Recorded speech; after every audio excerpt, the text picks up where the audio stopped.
नाज़रीन तस्लीम, आज 5 जून पर्यावरण दिवस है। पर्यावरण दिवस के मौके पर आपको ढेर सारी मुबारकबादें और बधाइयाँ। यह एक दिन इसलिए नहीं आता कि हम इस दिन एनवायरनमेंट को याद रखें या पर्यावरण को याद करें, बल्कि इसलिए आता है कि ये दिन हमको इस जिम्मेदारी की तरफ मुतवज्जे कर सके कि 364 दिन हमें पर्यावरण को भूलना नहीं है। जब हम पर्यावरण की बात करते हैं तो सबसे पहले जो तस्वुर पैदा होता है वो एक पेड़ का पैदा होता है, एक शजरकारी का पैदा होता है। पेड़ बादलों को मुतासिर और मुतवज्जे करके बारिश का इंतज़ाम करते हैं, इसलिए माहौल के लिए ज़रूरी हैं। पेड़ की जड़ें बरसने वाले पानी को ज़मीन के नीचे सोतों तक पहुंचाती हैं, इसलिए अहम है पेड़ इसलिए अहम है कि वो फ़िज़ा में उड़ते हुए गुबार को अपने पत्तों पे जज़्ब कर लेते हैं और अपने पत्तों से वो मुफीद हवाएं देते हैं कि जो इंसान की ज़िंदगी के लिए ज़रूरी हैं, इंसान की सांस के लिए ज़रूरी है। आज इस मौजू पर बात करने के वास्ते, माहौलियात पर बात करने के वास्ते, इन्वायरमेंट पर बात करने के वास्ते, पर्यावरण पर गुफ्तगू करने के वास्ते हमारे साथ 2 मेहमान मौजूद हैं। मेरे बाएं पहलू तशरीफ़ रखते हैं डॉक्टर प्रदीप चित्रांशी जी, जो कि पेशे से ITI में इंजीनियर रहे हैं और हिंदी के बहुत बड़े कवि और रचनाकार हैं। हमारे दाहिने पहलू पर बैठे हुए हैं आपके जाने पहचाने चेहरे, जिनका ताल्लुक़ सहाफ़त से है, जो असर टाइम्स के डायरेक्टर हैं और इनको आप बराबर मीडिया पर सुना और देखा करते हैं। डॉक्टर चित्रांशी जी और शौकत साहब, आज के प्रोग्राम में आपका इस्तकबाल है। हम इस प्रोग्राम को सवाल जवाब पर मबनी गुफ्तगू तक महदूद नहीं रखना चाहते। हम ये चाहते हैं कि ये फितरी तौर पर एक स्टूडियो चैट की तरह से आपके सामने जाए और अनस्क्रिप्टेड चैट की तरह से सामने जाए। जो जिस तरह से आप पर्यावरण को महसूस करते हैं उस तरह से आपको बताया जाए, आप वैसे सुन सकें। तो सबसे पहले हम डॉक्टर चित्रांशी जी की तरफ आपको ले चलते हैं। चित्रांशी जी, ये पर्यावरण हमारे लिए कितना अहम है और इस मुताल्लिक़ आप अपने ख़यालात का इज़हार करें नाज़रीन के लिए। देखिए, पर्यावरण मानव जीवन के लिए एक ऐसा अध्याय है जी, कि बगैर इसके जीवन संभव है ही नहीं। बिल्कुल सही कह रहे हैं। और इस अध्याय में सबसे पहले हरियाली को अगर हम देखें, बेशक, तो हरियाली आती है जब उसे पानी मिलता है, ज़मीन मिलती है, हवा मिलती है, गगन की छांव मिलती है। इन सब चीज़ों को लेके एक हरे भरे पेड़, छोटे छोटे पौधे, यहाँ तक कि घास भी हमें हरी दी। अब ये हरियाली और पौधे हमारे जीवन में हमें देते क्या है या हम इनको देते हैं? काफ़ी कुछ कुदरत ने जंगल लगाए, तो हमारे बुजुर्गों ने पेड़ लगाने की प्रथा शुरू की, कि वो तो प्रकृति से जुड़े हुए थे। चाहे वो आदम हवा के समय से ले लीजिए, आदम साहब भी हम लोगों के एक तरह से पैगंबर थे, लेकिन थे तो हम लोग के बुजुर्ग। बिल्कुल सही। अब वो सीधे प्रकृति से जुड़े हुए थे, दिन भर जंगल में रहते थे, पेड़ पौधों के साथ रहते थे और बाद में उनके खुदा से बात। बरगद का हिंदू मैथोलॉजी के हिसाब से पूजा होती है, बरगदैया पूजा, कि देखिए चाहे किताबों में देखें या वर्तमान में हर कौम में कुछ न कुछ कहानियां इस तरह से जो हमें प्रकृति से जोड़ती हैं। और वो इसलिए जोड़ती हैं कि जब हम प्रकृति की ओर जा नहीं रहे थे तो इन कहानियों के माध्यम से प्रकृति की ओर हमें जोड़ा गया। क्या बात है। तो इसकी कहानी कुछ छोटी सी यूं रही कि एक कन्या थी जिनका नाम सावित्री था, एक राजकुमार थे सत्यवान। तो जब पहले जमाने में राजा जो है कन्या को छूट देते थे कि आप अपने वर को जो है सेलेक्ट करिए, तो स्वयंवर के लिए उसने सेलेक्ट किया। जिस वर को किया तो नारद जी आए और बोले अनर्थ हो गया। जिस बालक को उसने पसंद किया है वो साल भर ही उसकी आयु।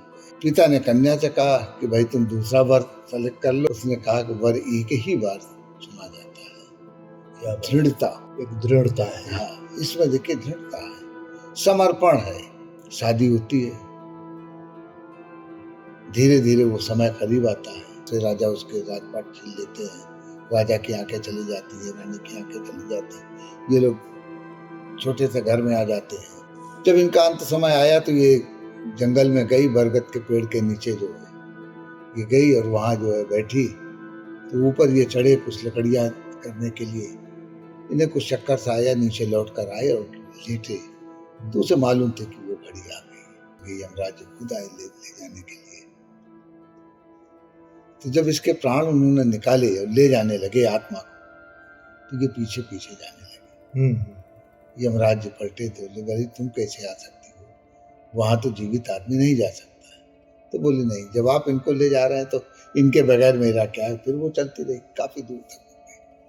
तो यमराज जी ने सोचा कि अब इससे हमें पिंड छुड़ाना चाहिए। उन्होंने कहा कि भाई तुम हमसे कोई वरदान मांग लो और लौट जाओ। तो उसने कहा कि हमारे सास ससुर की आंखें जो है वापस आ जाए। तो उन्होंने कहा तथास्तु, आंखें उनकी आ गई जहां थे। फिर भी ये रुकी नहीं, साथ चलती रही। फिर उन्होंने पलटे कहा तो फिर वही बात आई। फिर उन्होंने कहा अच्छा वर मांगा। फिर इसने वर मांगा कि उनका राजपाट लौटा। फिर उसके बाद ये आगे जाने लगी। फिर उन्होंने कहा कि भाई ये तो अब गलत है, दो तो दे चुके, अच्छा चलो एक और मांग लो। तो उसने कहा मैं सब पुत्रों की माँ हूं। अच्छा। तो उन्होंने कहा ठीक है। फिर जब पीछे चली तो बोले अब क्यों। तो बोले जब इनको आप ले जाएंगे तो मैं 100 पुत्रों की माँ कैसे बनूंगी।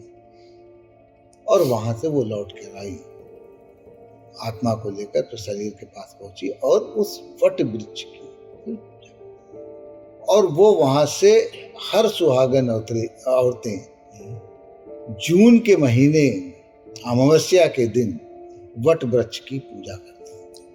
अच्छा। अपने साइड में, और दक्षिण में पूर्णिमा के दिन औरतें पूजा करती हैं।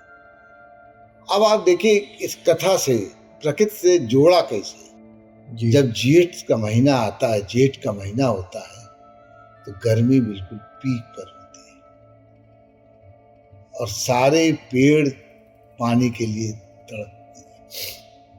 और बरगद जैसा पेड़ जो सूखने के कगार पे आ जाता है, उसे बचाने के लिए जब औरतें पूजा करती हैं तो एक एक लोटा अगर पानी डाली तो 100 औरतें हैं तो 100 लोटा पानी। क्या बात है। और उस 100 लोटे से सांस चलने लगती है और उसके बाद आषाढ़ आता है, पानी ऊपर से आकाश दे देता है और पेड़ हमारा जीवन। क्या बात है। प्रकृति इतनी अहम है कि धर्मों ने भी इसे इंसानों से जोड़ना चाहा और इंसानों को प्रकृति से जोड़ना। मानव दो ही सूरतों में किसी और आकर्षित होता है, या उसका वास्तविक उससे लगाव हो या उसे किसी पुण्य की प्राप्ति की कल्पना हो। तो धर्म ने पुण्य के रास्ते से भी इंसान को सवाब के जरिए भी माहौलियात और फितरत से जोड़ने की कोशिश की। बात इस वक्त पर्यावरण और मजहब की आ चुकी है।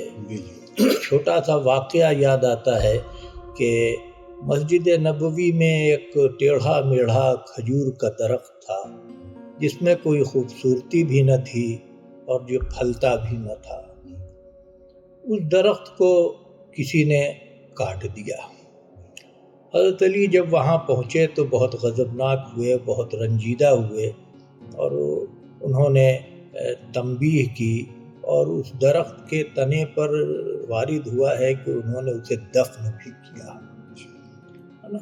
और वहाँ उन्होंने कहा अरब जैसे रेगिस्तान में जहाँ खजूर ही पाया जाता था, तो उन्होंने उस इकलौते दरख्त के लिए कहा कि ये खजूर के दरख्त तुम्हारी फूफियाँ हैं इनका एहतराम करो। बहुत ज़माने तक ये रिश्ता मेरे समझ में नहीं आया।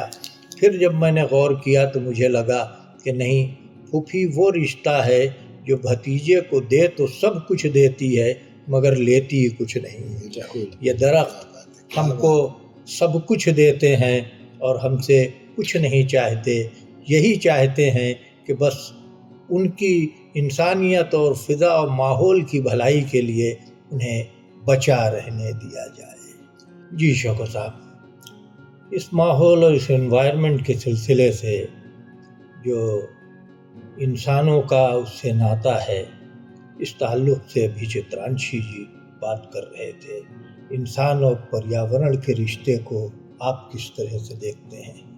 बहुत अच्छा सवाल किया आपने जनाब अनवर अब्बास साहब। मैं डॉक्टर चित्रांशी साहब की ही बात को आगे बढ़ा रहा हूँ। यकीनन बहुत ही सच्ची और हक बात है कि हम सब का बनाने वाला एक है और हम सब आदम और हव्वा की औलाद हैं। ठीक है, दुनिया में कहीं, मैं हिंदुस्तान की बात नहीं कर रहा हूँ, जहाँ पे भी दुनिया में इंसान पाया जाता है, ठीक है, उसको एक एटमॉस्फेयर चाहिए, एक माहौल चाहिए। तो इंसान को भेजने से पहले उसको कम से कम सबसे पहले उसको सांस लेना था, तो उसको एक हवा चाहिए। तो नेचर ने पहले पेड़ को भेजा, इंसान को बाद में भेजा। पेड़ को जमीन चाहिए, जमीन पहले भेजा। पेड़ को पानी चाहिए तो पानी का इंतजाम किया। पेड़ को सूरज चाहिए तो सूरज का इंतजाम किया। और हमें ये सब चाहिए, इसलिए उसने पूरी तरीके से एक बढ़िया पर्यावरण पैदा किया और उसके बाद उसने हमें भेजा। अब जाहिर सी बातचीत है कि मैं आपको एक बात बताऊं, चूंकि थोड़ी सी मजहबी बात हो गई है, कि जब हजरत अली से पूछा गया कि रिलीजन क्या है जी, तो उन्होंने कहा एक ईश्वर की प्रार्थना और संपूर्ण प्राणियों की सेवा। क्या बात है। अब संपूर्ण प्राणियों की सेवा की अगर बात करेंगे तो पेड़ की हमें सेवा करना है, पानी को हमें बर्बाद नहीं करना है, बहुत अच्छा। क्लाइमेट को हमें पॉल्यूट नहीं करना है। ठीक है, हमारी किसी भी तरीके से, क्योंकि जाहिर सी बातचीत है, ये पेड़ है जिस पे परिंदे आके पनाह लेते हैं, बसेरा करते हैं, मुसाफिर इसके नीचे बैठते हैं, हम ज़रूरत के तहत इसकी लकड़ी का इस्तेमाल करते हैं और ये ज़मीन की तहों तक पानी ले जाते हैं। तो ये इतनी इम्पॉर्टेंट चीज़ जो हमारी जो कार्बन है उसको जो है सक करता है, ठीक है, जो हमारे लिए नुकसानदेह है, और हमको ऑक्सीजन देता है, जो एक पूरा तरीके से प्रोसेस कर रहा है कि जिसके वजह से जो है हम जिंदगी चल रही है। तो इसी से कहा गया कि एक पेड़ लगाओ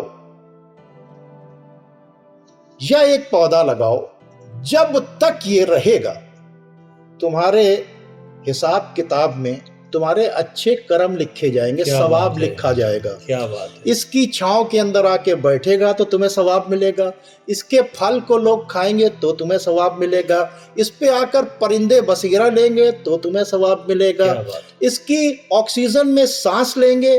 तो इसलिए कहा गया कि इसको लगाओ, और इसके जरूरत थी पानी, तो कहा पानी को बर्बाद नहीं करो।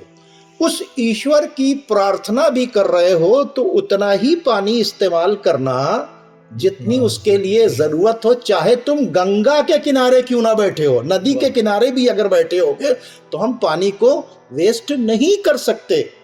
ये रिलीजन ने एक मैसेज दिया है, और जाहिर सी बातचीत है, जितना ज्यादा प्लांटेशन होगा उतना ज्यादा फल, उतनी ज्यादा उपज, उतनी ज्यादा चीजें मौजूद होंगी। और हजरत अली कहते हैं कि बदनसीब है वो कि जिसके पास जमीन हो और पानी हो और वो ये कहे कि मैं परेशान हूं, क्योंकि जमीन में अगर एक दाना डालते हो तो 70 दाने देता है, एक पेड़ लगाते हो तो कब तक फल देता है तुम काउंट उसे नहीं कर सकते।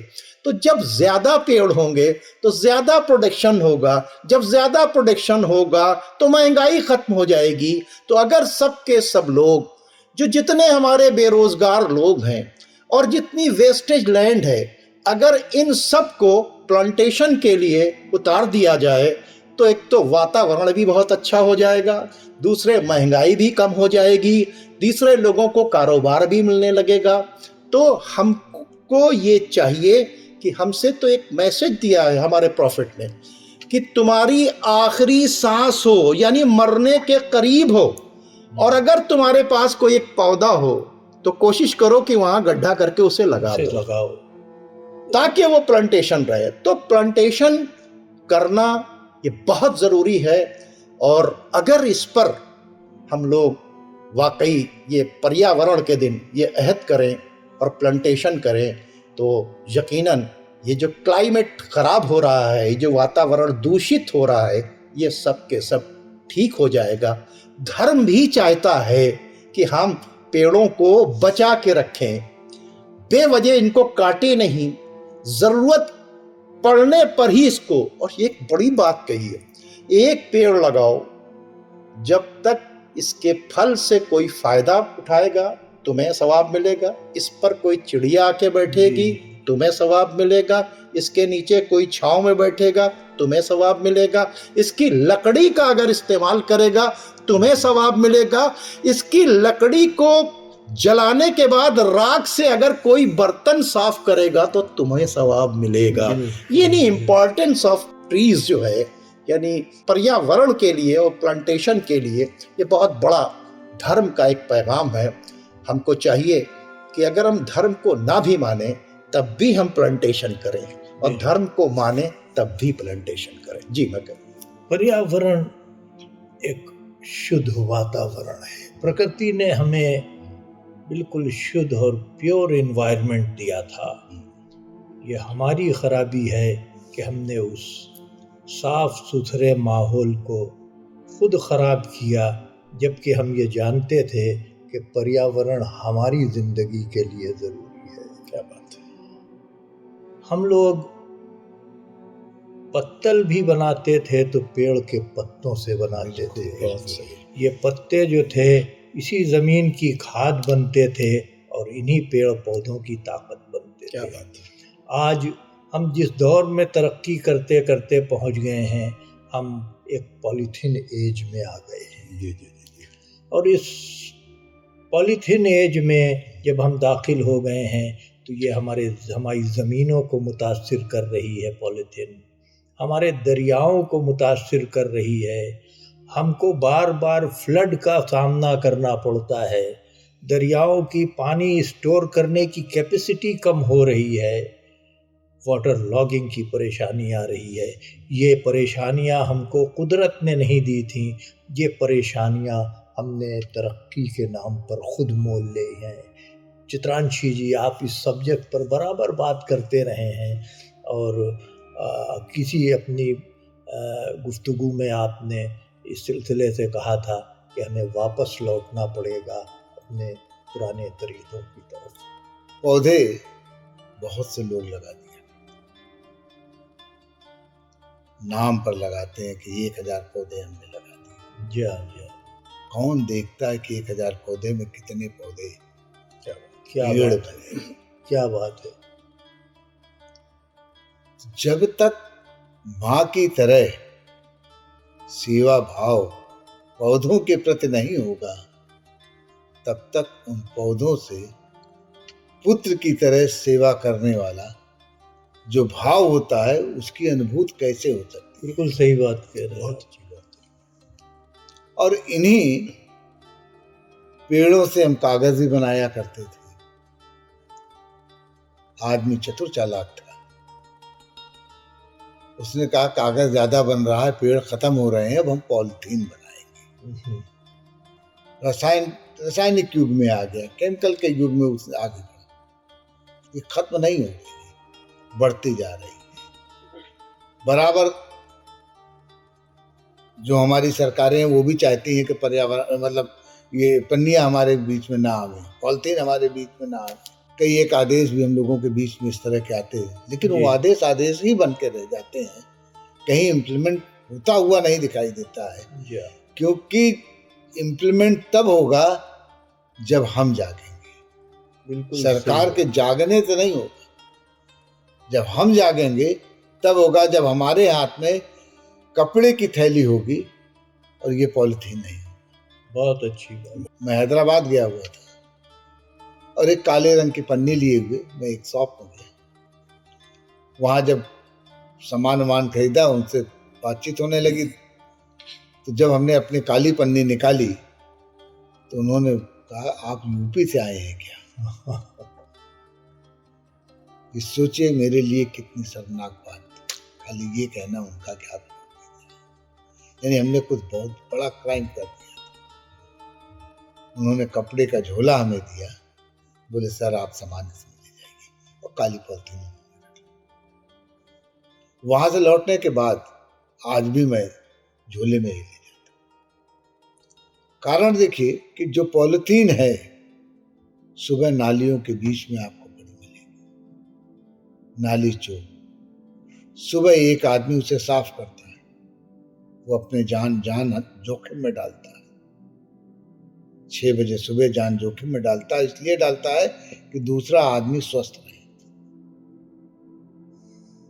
तो कोई आदमी अपनी जान जोखिम में डाले तो दूसरा आदमी जो डाल रहा है वो क्राइम कर रहा है, वो पाप कर रहा है। तो पॉलिथीन का यूज करना पाप की कैटेगरी में भी आता है। तो इसको भी आदमी को भली बात समझना होगा कि इससे मात्र एक आदमी की भी जान जा रही है। अगर हम पॉलिथीन नहीं डालते तो 6 बजे सुबह उसे उस गंदगी में हाथ डाल के उसको निकालना नहीं। पॉलिथीन अगर हम जला रहे हैं तो जो विषैली गैस निकलती है, पेड़ भी उसे ग्रहण करने से घबराने लगते हैं। क्या बात, क्या बात। तो इन पॉलिथीन का जो दंश है वो धीरे धीरे धीरे धीरे हमारे फेफड़ों को संक्रमित कर। आज इनसे बाहर निकलने की जरूरत है। नदियों में आप देखिए तो लोग माला फूल ले जाते, पन्नी से डाल देते। पन्नियां कहाँ जा रही है? सैकड़ों साल नहीं गलेंगी। और यहाँ से समुद्र तक उसे ले जाने में नदियां हाफ जा रही हैं। क्या बात है। और जब समुद्र की सतह पर वो पन्नियां तैरती रहती हैं तो जब जेठ के महीने में सूरज पानी पीता है समुद्र का और वहां से शुद्ध पानी ऊपर ले जाकर आषाढ़ के बादल को देता है, क्या बात, वो कम हो जाए। क्या बात है, क्या बात। बहुत अच्छी सोच। तो आज सूर्य परेशान है, बादल परेशान है, जमीन परेशान है, और ये मानवकृत पॉलिथीन के कारण परेशान है। हम लोगों को पॉलिथीन से अपने को मुक्त करने के लिए, जमी को मुक्त करने के लिए हाथ में एक झोला कपड़े का लेकर निकलना होगा। इसमें शर्म की बात नहीं है। अगर आज आप निकलने लगेंगे तो मोहल्ले वाले एक दिन हंसेंगे, आपके पड़ोसी एक दिन हंसेगा, लेकिन दूसरे दिन वो भी लेकर जाने लगे। कोई कानून, कोई हुक्म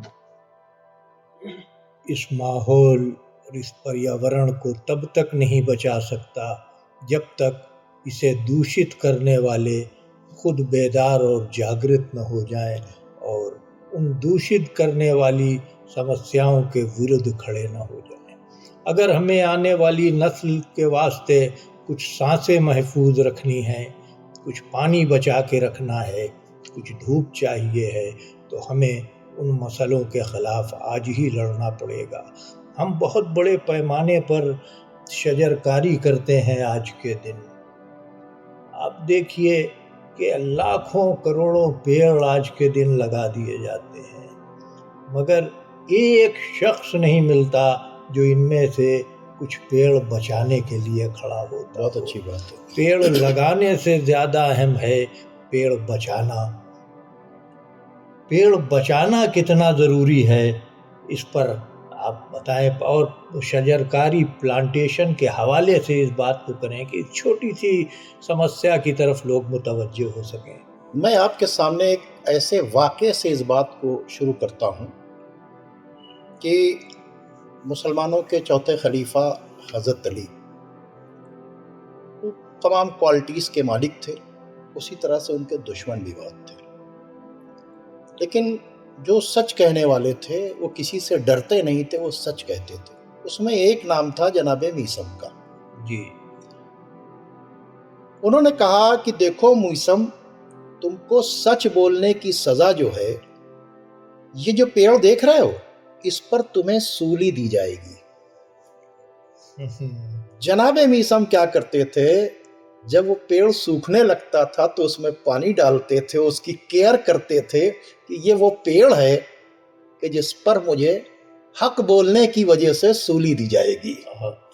तो अब आप सोचिए कि वो उन्होंने जिनको सूली दी गई और दी भी गई, उनकी जबान भी काटी गई, लेकिन उन्होंने उस पेड़ को पूरी तरीके से, जब तक वो जीवित रहे, उन्होंने उस पेड़ को जीवित रखा। ये उन्होंने मैसेज दिया कि पेड़ की केयर कैसे की जाती है। क्या बात ठीक है, एक तो ये बात है। दूसरी जो बातें अभी पॉलिथीन और इस पर उस पर हो गई, असल में बातें होनी चाहिए, हो नहीं रही। सबसे बड़ी बात यह है, हालांकि एक अच्छा पर्यावरण सबको चाहिए, ठीक है, ये पर्यावरण उसे भी चाहिए जो धर्म को नहीं मानता है और उसे भी चाहिए जो किसी भी धर्म को मानता है। तो मानो या ना मानो, तुमको एक अच्छा पर्यावरण चाहिए। आज आप देखिए, कंक्रीट जंगल बना दिया गया, पहाड़ तोड़े जाने लगे, नेचर के साथ छेड़छाड़ हो रहा है, समंदरों के अंदर ऐसे ऐसे टेस्ट हो रहे हैं इंसानों को बर्बाद करने के लिए, जो बड़े बड़े बॉम्ब्स बन रहे हैं, उनकी टेस्टिंग कहाँ हो रही है? समंदरों के अंदर के लिए। मैं आपको एक बात बताऊं, बड़ी बारीक सी बात थी। ये जो शार्क मछली है, इसका तेल होता है और कॉस्मेटिक इंडस्ट्री में इस्तेमाल हो रहा है। क्यों? उससे जो लिपस्टिक होती है या उससे जो कॉस्मेटिक्स बनती है, उससे क्या होता है? ग्लो ज्यादा आता है। उस ग्लो के लिए समंदर के अंदर जो क्लीनिंग करने वाली शार्क मछली है, उनको इसलिए मारा जाता है कि इन औरतों के चेहरों के ऊपर ग्लो आ जाए। यानी आपके चेहरे पर तो ग्लो आ रहा है, लेकिन उस शार्क, क्योंकि शार्क का जो तेल निकलता है वो स्पेशली बड़ी महंगी कॉस्मेटिक्स है, और उसको बनाने के लिए आप क्या कर रहे हैं? नेचर के अंदर छेड़छाड़ कर रहे हैं। आप समंदर के अंदर क्लीनिंग नहीं कर सकते, नेचर ने समंदर के अंदर क्लीनिंग के लिए ये सारी चीजें जो दे रखी हैं, आप उसको मार रहे हैं। दूसरी बात ये थी, हम गांव में रहते थे, यहां जमीन नहीं है, हम कहां के ऊपर, हम तो देखिए बहुत से सारे सिस्टम को छेड़ दिया गया। हम गांव से शहर क्यों आए? एजुकेशन के लिए, हेल्थ के लिए।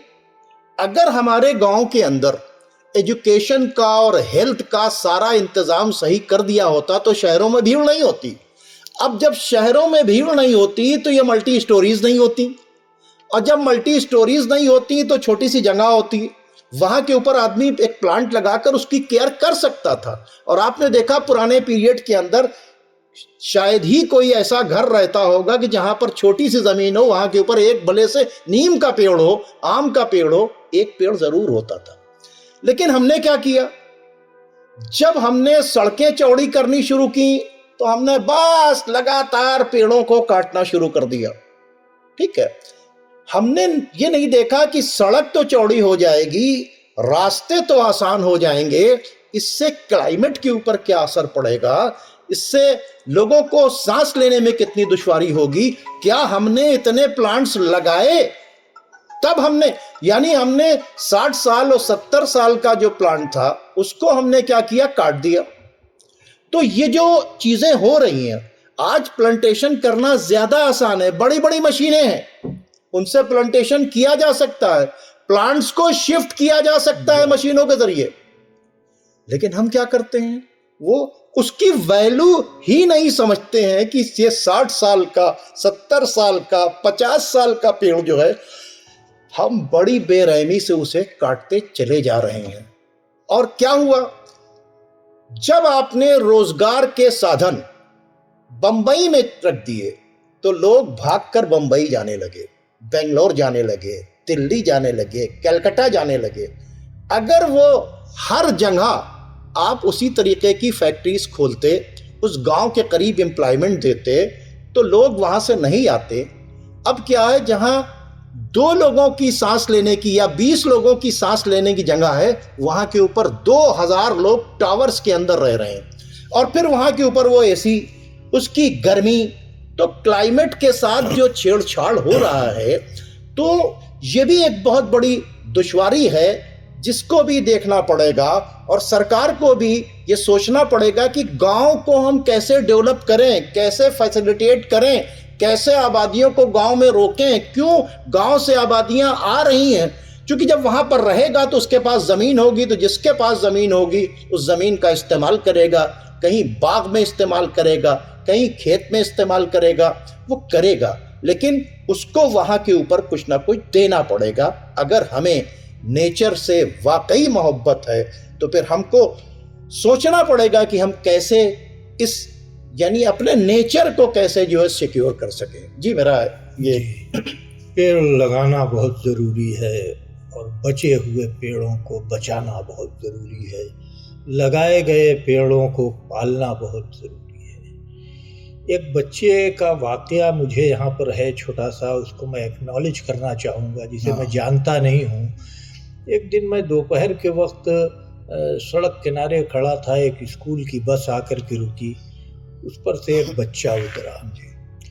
उतरने के बाद उसने अपना वाटर बॉटल निकाली, एक घूंट पानी उसने मुंह में डाला अपने, ऐसा लगा कि जैसे वो पानी बहुत गर्म हो गया हो। वो गया, एक पौधा लगा हुआ था और उस पौधे में उसने पानी की बोतल खाली कर दी। वाह! मुझे लगा कि इतने बच्चे उतरे हैं, किसी ने ये नहीं किया, इसने किया। तो मैं उससे पूछा कि बेटा तुमने ये पानी इसमें क्यों डाला है?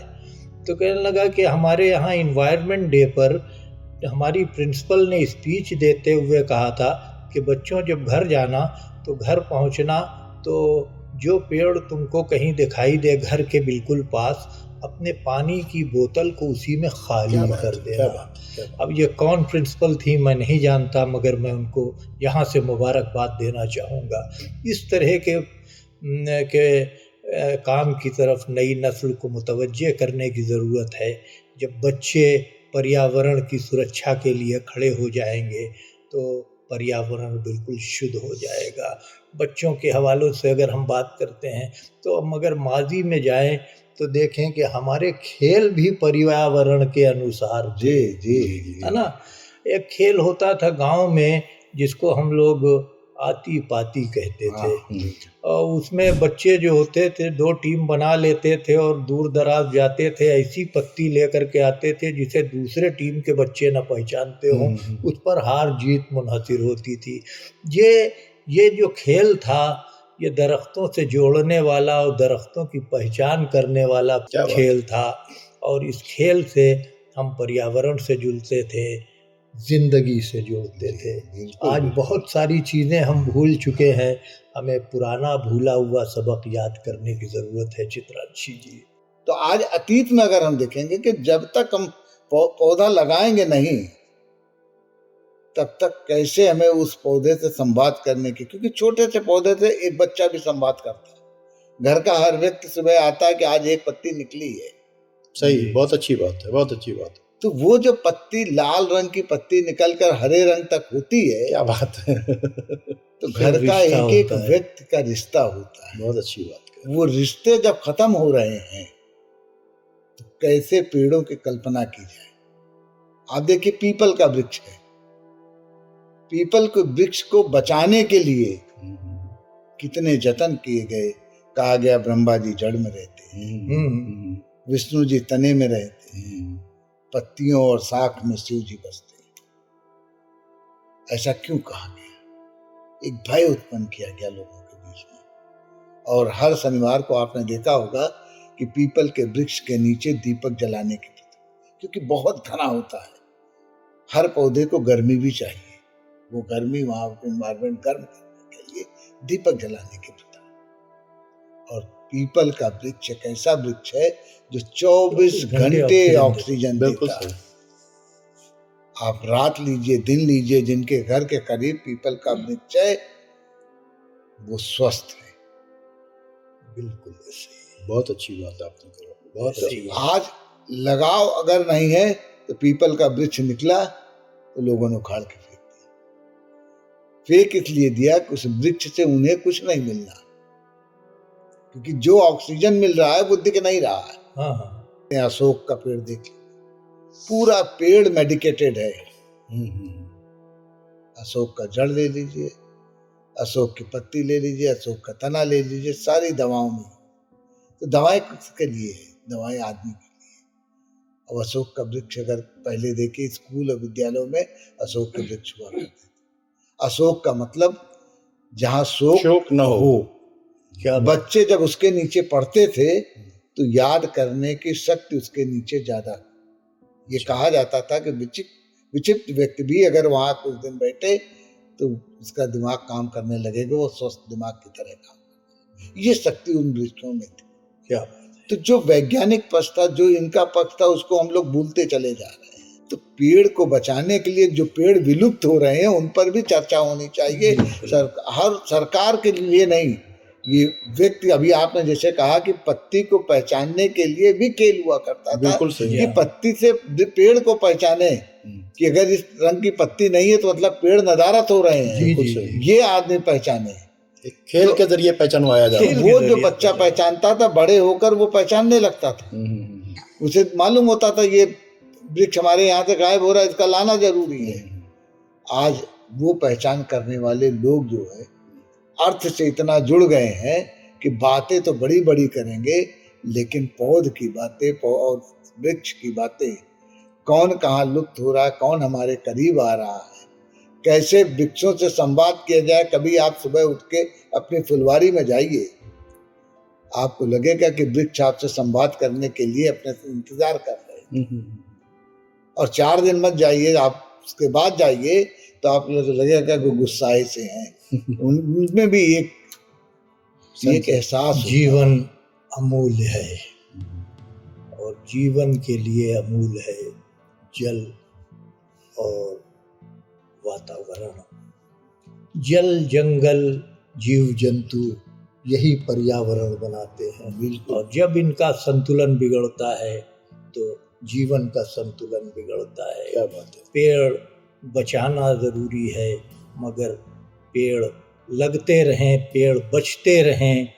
और मैं ये चाहूँगा कि अब की जब पर्यावरण दिवस पर पेड़ लगाए जाएं तो ये सोच के लगाए जाएं कि इनको बचाना भी है।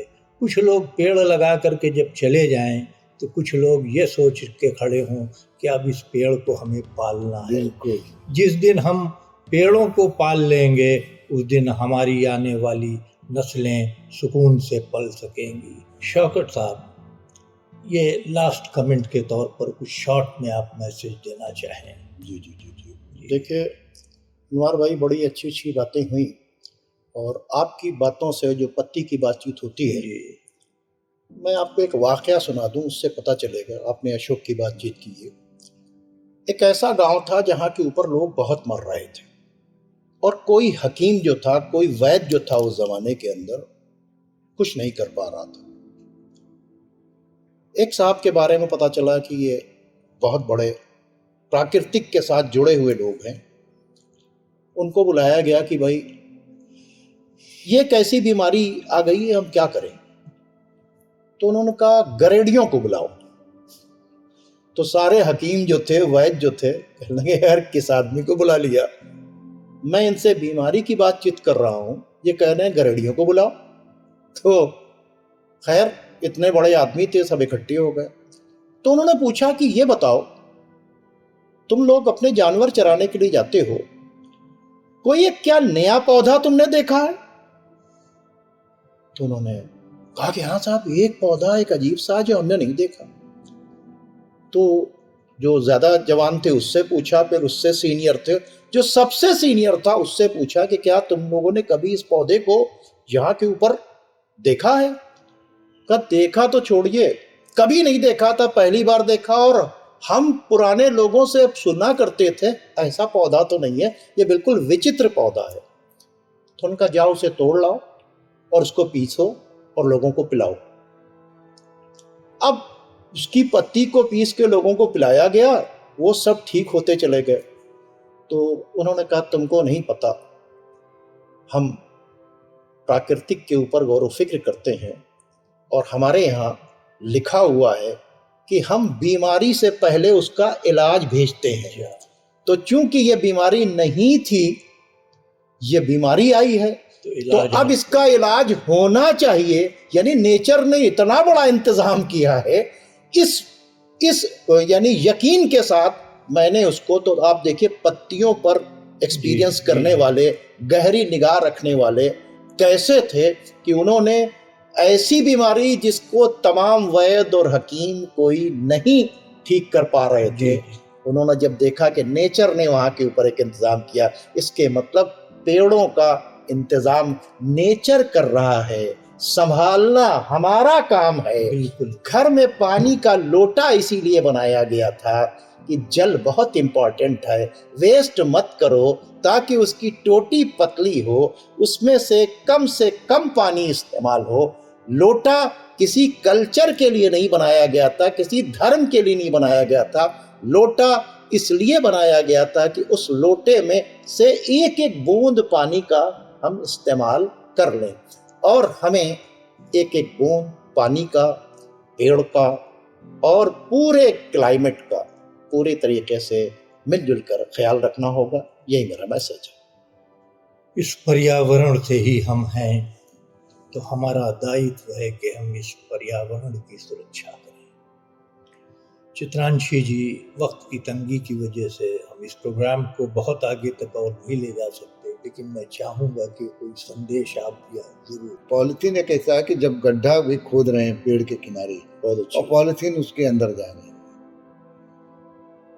जानवर पॉलिथीन खा रहे हैं, जानवर की बात जाने दी। जब गड्ढे को हम बंद करते हैं तो मिट्टी सांस लेने में मिट्टी को दिक्कत आए, और जब मिट्टी सांस नहीं ले पा रही है तो पौधे कैसे जीवित रहेंगे। क्या बात। आज जरूरत है पॉलिथीन से देश को मुक्त किया जाए, जिससे पौधे स्वस्थ रहें, पेड़ स्वस्थ रहें, और जब पौधे और पेड़ स्वस्थ रहेंगे तो हम और आप स्वस्थ रहेंगे। ये मानव जात और जो अन्य जीव हैं सब यहाँ मुस्कुराते हुए। क्या बात है।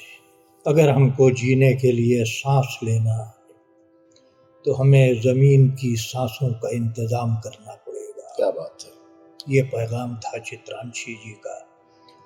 नादरीन, हम वक्त की तंगी के सबब अपने प्रोग्राम को यहीं पर ख़त्म करते हैं, और आइंदा फिर हम लोग एक साथ होंगे किसी न किसी ऐसे ही अहम मौजू पर। तब तक के लिए खुदा हाफिज।